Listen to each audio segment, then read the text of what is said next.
Welcome back to the Wow Factor. I'm your host, Dr. Mark Mann. On this episode of the Wow Factor, we visit the distribution capital of America. Memphis, Tennessee is the primary logistics artery for the United States. It's home to the FedEx World Hub, the largest sorting facility on the planet, as well as the Memphis International Airport, which consistently ranks as the busiest cargo airport in the world. Today's guest leads our operations in a market currently undergoing a massive high-tech transformation. Memphis is host to Elon Musk's XAI supercomputer campus and also Ford's Blue Oval City EV plant. Memphis is evolving from a traditional transit point into a global epicenter for advanced manufacturing and AI infrastructure. Noel Troxell, General Manager for Meisler Trailer Rentals in Memphis, welcome to the Factor. Thank you, Mark. Glad to be here, buddy.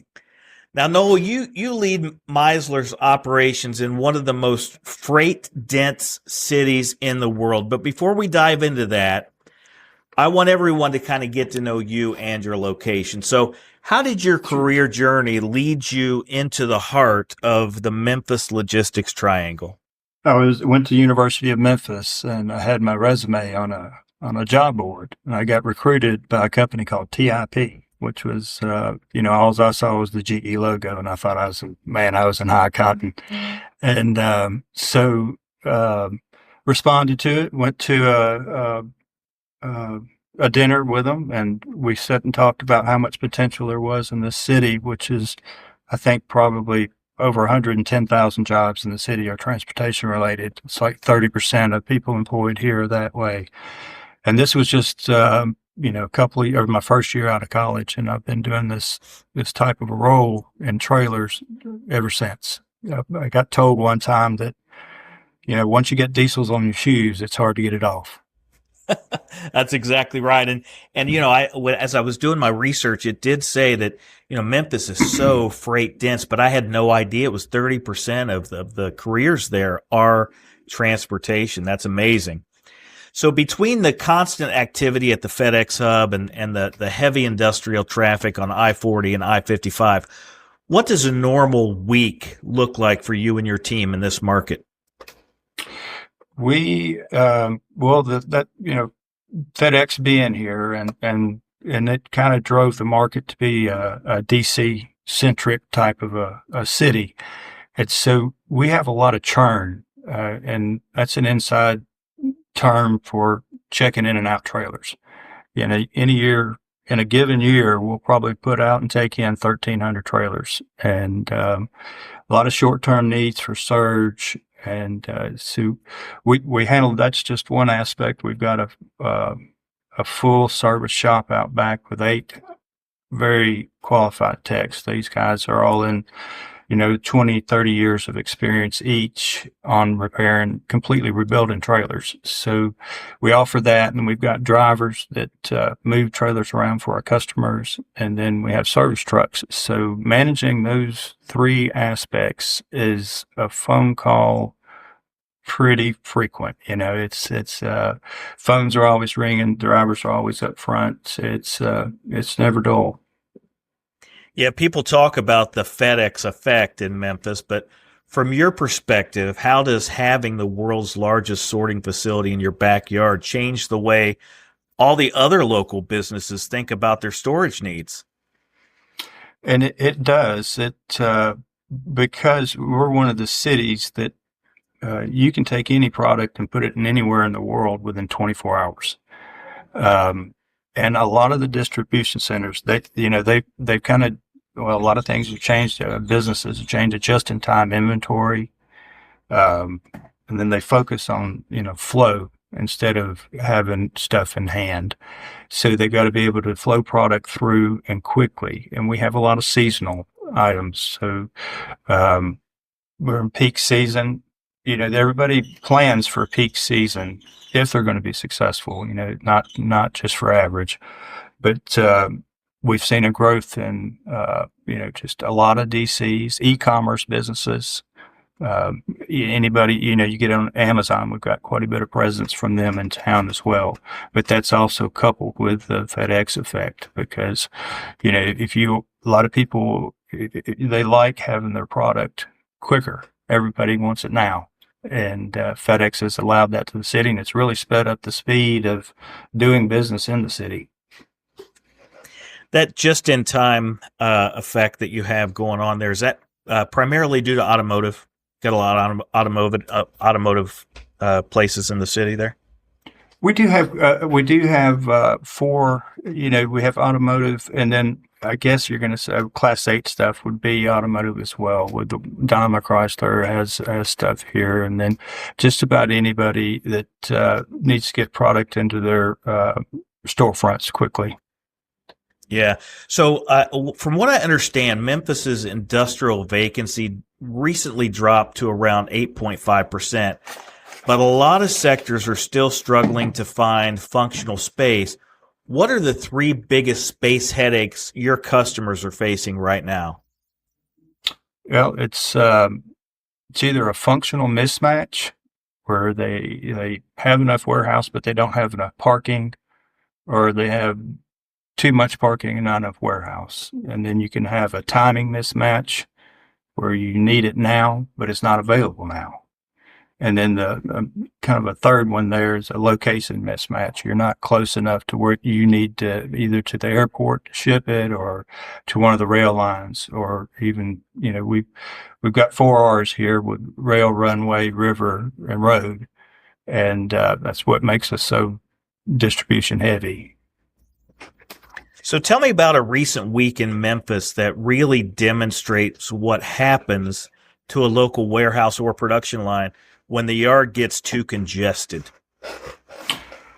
Well, this is a common thing here because we get a lot of damage on the yard. When the yard's congested, yard hostlers will damage equipment quite a bit more, and that causes you to have to offload product to fix the trailer or risk getting it damaged from weather.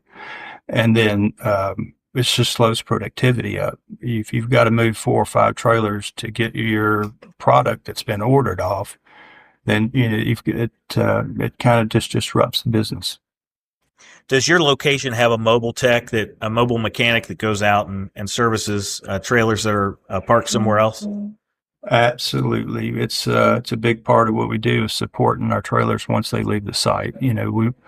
We run every trailer through the shop before it leaves the site to make sure that it's wind and water tight and that, minimize any kind of opportunities for slowdowns. But at the same time, we offer to the customers either they can call in and say we need repairs, or we set them up on a routine schedule where we'll go by and do a check for them so we can help them find those problems before they occur. Very good. And do you also allow customers to store product on your yard as well?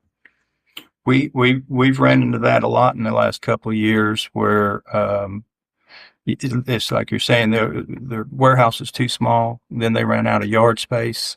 And so we've got 240 to 250 customer trailers parked on the yard now, just to help out the space. That's a great service. When with our in-house drivers, we're able to, we get an email daily or every morning, and they'll say, hey, we need these trailers back over here, or can you come pick these up? And we'll put that on the schedule and just become a part of their business. Yeah, that's outstanding. So with the massive tech projects like Blue Oval City and XAI moving in, how are you seeing existing local companies shift their storage strategies to compete for the limited industrial acreage? Well, one, everybody's focused on speed. We get it in, get it out fast, so it's not sitting on the shelf, and then you're getting the right product in there. And secondly is people are going vertical. These warehouses are now 36 and 40 foot tall, so you can have racking in there instead of older type warehousing. You may have had a 20-foot ceiling, you can get 2 rows in there, but now these tilt walls that they're putting up, you can sometimes have 40 foot of clearance. It's crazy. We're seeing them everywhere. But a lot of leaders in the Mid-South still see storage trailers as kind of that temporary fix. It's a Band-Aid. How do you coach a Memphis operations manager to see mobile storage as a long-term strategic tool for the supply chain rather than just a Band-Aid? Yeah. What we like to is to let them know that the flexibility, so they don't have to have a long-term commitment on a warehouse. So, and it's a right size thing. So if you need 10, that's all you get. You don't have to buy a 500,000 square foot warehouse just for, a partial load. And then, other than the flexibility is dependability. It does take us, having to get our foot in the door to show them how dependable we are. But like I was saying earlier, we're an extension of their business, and they just use us and our manpower and our abilities, which is, the drivers and availability of equipment, to allow them to grow and shrink as they need. And if they only need it for a month, they keep it for a month. If they need it for 15 years, they can keep it for 15 years, right? Or a day. Yeah. Or a day. If you just need it one day, come get it. We'll bring it to you, do your cross docking, whatever you got to do, and we'll come back and get it, just to give them another arrow in their quiver, instead of just going, how am I going to handle this?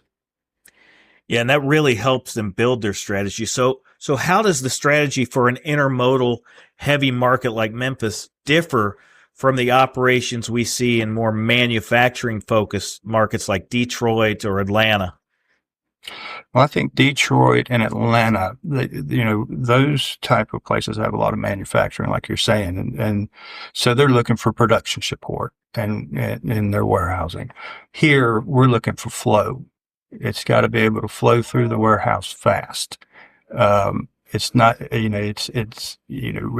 other cities, if the product's not on the shelf, you have to wait for it to get there, and you have to store quite a bit in order to get that. With the FedEx and with other carriers and so much freight coming in and out of the city, they're not having to store a lot of product in the warehousing. So they concentrate on getting the right flow and getting it through.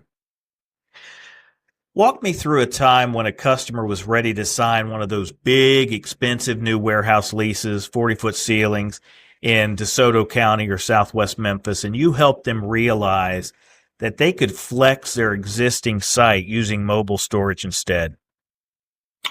There's a very successful tool company that's got quite a few DCs here in town, and they didn't always start with quite a few DCs. They started with one warehouse of 500,000 square foot, but their business and product was so successful that they grew, and they were entertaining warehousing and building, but they weren't sure how long the demand would last. So they rented 250 trailers and kept them for about a year. And then, they said, well, this man's going to, stay. We'll build a warehouse, another one. Okay. So they filled that up pretty quick, and we restarted the process. And now they're on their 6th warehouse, and they just used that as well, let's see if demand is going to stay. If it stays, we'll put a brick and mortar up. If it's not, then we can just, change our fleet size and right size back down to the right equipment. Fantastic. Tell me about a time when a customer called you in a real, no, we're out of space kind of panic. Maybe during, like you said, the peak shipping surge or supply chain bottleneck, something like that. We've had, that's a typical story here in Memphis, where you have 100 intermodal containers coming in and nowhere to put them. We've had a customer that had that, and they were just ready to look like me and you and pull their hair out. And, he said, really, you can get us 100 trailers in a week? And we're like, yes, sir, we'll have them there on time. And, we've got to ramp up our operations. If we've got to hire outside drivers, we'll get them over there. That way you don't have products sitting out on the yard or paying demurrage. And it, really took a load off of that customer, because AutoZone's another place that's based here. So they'll have huge shipments come in, and those because they're coming from overseas a lot of times. You don't know the timing of what's going to get here or when it'll get here or how much it's going to show up on one day. And this customer had one where he said, no, I've got 100 coming in. It's going to be here in 3 weeks. What can we do? And fortunately, we were able to ramp up and get him 100 trailers and help his day out a little bit. In your experience, what separates the Memphis companies that recover and grow from the ones that stay stuck in a cycle of yard congestion just month after month? The separation there is that people that use their yards as part of their system, it's an operating philosophy. So they treat the yard as part of their core system instead of. It goes back to that planning for peak season instead of planning for average. So when they plan for the peak season, when it's, they know that either at Christmas rush, back to school, or whatever that rush is, that their volume, they've seen their tops and they plan for their tops. And so now they're looking at their yard as an extension of their business as opposed to a problem that you have to deal with. Allows them to be a little bit more proactive than reactive. Absolutely. Knowing what I know about you and your team there in Memphis, you are very in tune with the customer. I mean, you've got your finger on the pulse of what they need and what they're going to be asking before they even ask it. So think about your favorite warehouse manager or favorite customer. How does having 50 or 100 Meisler trailers there quietly make that person's day easier when the docks are full? Is one of our core things here. It helps there as well as safety. You got aisles full and product in the aisles, you can't get around. You have to move things. It kills your productivity. You have to, get a forklift and move pallets out of the way in order just to keep going or move 4 things to get to one. And so we can increase that flow. You get the product off the floors and into a trailer where it's safe and dry. Then, the forklift drivers can move more freely around the warehouse. They can access product. They can inventory it, where it needs to be, so they don't have to go looking for product. A lot of times when they're jammed up, it's not that you can put it where you want it, but you have to put it where you can put it. And this allows them to, spread their footprint a little bit and put product and separate it out. I know that you're not a computer jockey. You are out in the field quite a bit. Have you ever had a time where a forklift driver, you're out there in a yard or in a warehouse, and a forklift driver has actually said, "No, this completely changed how I manage my inbound flow"? Thinking about that one, Mark, that's what I've heard most from the guys on the yards and that comes from the delivery and the quality of the equipment.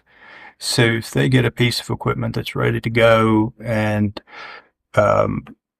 it's been completely looked through, they know it's not going to be, leaking or the tires are down or brakes are bad or something like that. But so the quality of the equipment helps their life in those pre-checks like we were talking earlier. So a lot of times those guys they'll get instructions and then they'll go out to fulfill those instructions, and they get the piece of equipment and it needs repairs, or it needs flat repaired, or it's got a hole in the roof and it's got product damage. So that disrupts their day. And a higher quality of piece of equipment you can get in there, then smoother their day gets. And so they can just focus on, just getting done what their task is instead of having to add 3 or 4 more steps to it, getting equipment fixed. Very good. And so let's kind of switch gears here and talk a little bit about budget. I want you to put your CFO hat on and let's really talk about the financial impact that mobile storage has. So without naming names, tell me about a Memphis customer who saw a clear financial win on demurrage, like you talked about earlier, or overtime costs by switching to a mobile storage model. Well, first one that comes to mind is, and I won't name names, but is they were forced into it because they had their warehouse catch on fire. So their complete business was immediately disrupted, and it burnt to the ground overnight. And so all of their support, and it wasn't just, they had 4 or 5 warehouses in a vicinity, and the main one that housed all the products burnt. So now that they woke up the next day with, what do I do? And we met with them, and they asked for a certain amount of performance from us to get equipment over there. And we just steadily poured equipment in and staged it for them so that certain types of product would go in these trailers and these trailers. So they really had to reroute how they did all of their business. But they're rebuilding, but in the process of rebuilding, they don't have to shut down. And so they're using our 250 to 300 trailers to store what would be normally in a warehouse. And instead of just having to shut down while repairs are made, it allowed them to keep operating. Yeah, that's expensive. I mean, millions of dollars an hour having to stop altogether. It would cost them millions. It's just and products not flowing. It wouldn't. They still got people making it, but they didn't have anywhere to store it. They didn't have a way to access, what they were getting made to ship out. So it just allowed a company to continue to do business, even though they were without the warehouse. Just looking at the market and knowing that Memphis, has warehouse rates of like, I don't know, $9 a square foot. How do you whiteboard the cost savings of mobile storage for a supply chain manager or VP or something like that? A lot of times that $8 to $9 a square foot comes also with a contract, a minimum term of how long you got to keep it. And it's not flexible. You can't just rent half the building, a quarter of the building, or if you're not using it, you still have to pay the full amount. With trailers, you're going to get about 450 square feet of floor space. And if you go by cubic feet, it's 4,000 to 5,000 cubic feet. And if you just do the floor space alone, that's 50 cents a foot versus $9 a foot. And that's as flexible as we said earlier. You pick it up that day, you can turn it in the next day. You need it a year, you need it 12 years. And so you kind of customize your need with your supply. That's just a no-brainer. 50 cents a square foot versus $9 a square foot. I mean, you just can't beat it. So if an operations manager is out of space and out of budget today, and they're listening in your market, what's the first step you would tell them to take before they even call you? I would say, I would ask them just to run the math and look at the pricing of a warehouse versus the pricing of a trailer, and the cost of unproductive operations. If when you run out of space, you've got people that are not performing their optimal. We get into habits. I know, we have them here, and I know these warehouse managers and yard supervisors, they get into these habits where they just do the same old stuff they've been doing again and again. What's a simple yard change that you've seen your best customers make that more people should try to copy? What I've seen is the ones that do it successfully are the ones that use the yard as part of the product cycle. Instead of, they'll put like inventory on the like trailer. So each individual trailer would be an individual warehouse with X parts on it. So they know where everything is. They can easily access it. And it's, that it's not treated as a burden. It's more treated as a tool to use. Okay, we've got, finished goods over here. We've got raw materials over here. And it just adds, and then, in the plant, we're making the widgets. So it just, the ones I've seen successful are the ones that just really treat it as part of the cycle. It's like, all right, we've got this product going, raw materials going into these trailers. We'll run it to the manufacturer, and then we got finished goods on the inside here.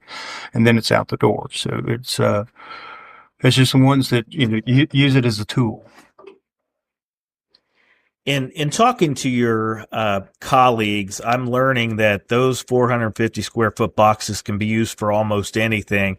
Down in North Carolina, they use them for tobacco and Christmas trees, and over in Phoenix, are using them for footy pajamas. And I talked to Terrence in Montgomery, who told me that he has a customer that stores condoms in their trailers. What is the most unusual use case for our trailers in your market, Noel? There's a couple that come to mind. I've been doing this thing for a long time, so I've seen quite a few. Um, Along that last theme, we've one of the customers in town hauls a medication that's popular among men, and it's around a $7 million load to have a trailer load of that. So you have to have a little special insurance. One of the ones that made me nervous is we had a customer that hauled cyanide from here to Houston on a regular basis out of DuPont. And, you're checking that trailer in and you immediately go, see, hopefully you guys went through all your protocols and getting this thing cleaned out. Yeah, that's definitely a strange one. So I've also heard stories from your colleagues who've told me that they have saved customers millions of dollars per year by offering just a couple hundred dry vans instead of them leasing the warehouse space like we've talked about. What's the best problem-solving or cost-saving story from the Memphis market? We had a healthcare company that was going to move warehouses from A to B. So they let their lease go up on the old warehouse, and then they had a construction delay on the new warehouse. So they were about to be out of a house with nowhere to put their furniture. And we were paired together through a real estate agent who reached out and said, "Hey, is there any way?" Actually, I met him at a function in town, for a World Trade Club function is what it was. And he said, "I've got one of my guys. He's looking for some warehouse space. Do you know of any?" And I said, "No." I said, "But we can be his warehouse space if that's what's needed." So when he shut down one business when the lease was up on the old warehouse, we loaded all the product onto the trailers, brought it here to the yard, and stored it until the new warehouse was finally ready. And after the construction delays had gotten behind, and then gotten caught up. Excellent. I didn't hear a figure on it, but the guy still contacts me in appreciation, just for helping them out through that. Yeah, there's a lot of cost savings out there. All right, Noel, it's time for the signature round. Going to get a little personal here. So what was that specific moment when you thought, yeah, this is my world, man? Warehouses, trailers, Memphis hustle. Yeah. That came early on for me. When I realized that this job, or this business, allows me to see how a lot of people make the donuts. Walking into 5 or 10 different types of operations, and people do things so different, whether you're making shoes or you're reshipping product, or whatever the deal is. I thoroughly loved. I was just an old country boy from Covington, Tennessee, in a small town, and I hadn't seen a whole lot. And to get out and to walk into these places, I walked into a toy manufacturing place one time, and it was just a sea of toys everywhere. And I looked up, I said, "Wow, this is a really neat opportunity to get to see how everybody does it, and how each one of those customers have it's something dynamic about them that makes them do it really well." And then to look at that and see so many different things, that was kind of my, I don't do the same thing every day, and I like that. Yeah, to be the one that solves their problems. They got a big problem, and you're there to solve it for them. That's got to feel good. Yeah, and you got to learn their business. You're partnering with these people, so you got to learn how they make they make the widgets in order to help them out, and that's the best part about this job. So when you leave the office and shop and head home, what pulls you away from freight and space and storage so you can show up 100% for your team the next week? What are your hobbies? I like to spend time with family. When I can get the motivation, I'll get myself to a gym, and that's always good. And I've taken a little break because of an injury, but I love jujitsu. It just helps you. You cannot focus on anything else when somebody's trying to choke you out. So yeah, those are the things that I like to do to just to separate myself to kind of restart and get ready for the next day. But family's the biggest one. Noel, it's been a pleasure. I just have a couple more questions. What is one myth about the storage trailer industry that you hope we can retire after this episode? The biggest myth around the storage industry is the condition and the reliability. A lot of times when people think storage, they think of older trailers that are not, they may be problematic. And just because I've spent my life in this business and it's, our company and I align a lot on this, is that, we want the right product at the right place. And we're not offering less quality equipment. We're offering, aged equipment that's been taken well care of. It's been shopped, and it's going to do the same as a newer trailer. It's a box on wheels. So if something's been taken care of and in good shape, it's of equal value. So a lot of times people, put a negative light on a storage trailer. Some companies probably earn that, but we're just not one of them. Yeah, I've heard your colleagues say clean, dark, dry, and safe, right? That's Amen. what it's all about. Yes, sir. Yeah. All right. So for anyone listening out there in the Memphis area who's feeling the squeeze in the market, what's the one thing they should do this week? You can think about what our arsenal of options, or what all we can do, how we can help their business, whether it's the drivers, the service trucks, the full maintenance shop, or the readily available trailers that will get you the trailers when you need them.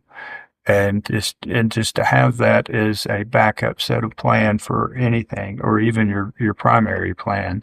It's like, all right, I need equipment, or I need these trailers moved, or I need a repair done.